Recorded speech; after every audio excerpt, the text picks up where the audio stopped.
ఒక మనిషిని గదిలో పెట్టి నవధాన్యాలు తెలుసుగా, నవధాన్యాలు నవనిధులు తెలుసు కదా, చుట్టూ పెట్టి బతకమంటే బతకలేడు.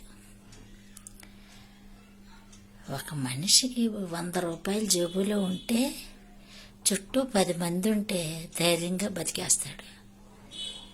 ఎందుకంటే తన చుట్టూ ఉన్నవాళ్ళు తనను చూస్తున్నారని, తనకి ఏదన్నా ఆపదొస్తే ఆదుకుంటారని ధైర్యంతో బతికేస్తాడు. మనిషి సంఘజీవి.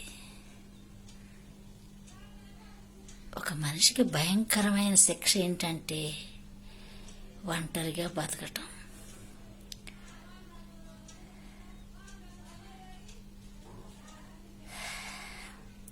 అండమాన్ జైల్లో కూడా పోలీసులుండి అన్నం తెచ్చినప్పుడు లే అన్నం తిను అంటారు. కానీ నిజ జీవితంలో ఒక మనిషిని పలకరించేవాడు లేకపోతే దానంత బాధ ఎవ్వరికీ ఉండదు. ఆ బాధ ఎవ్వరికీ ఉండకూడదు కూడా.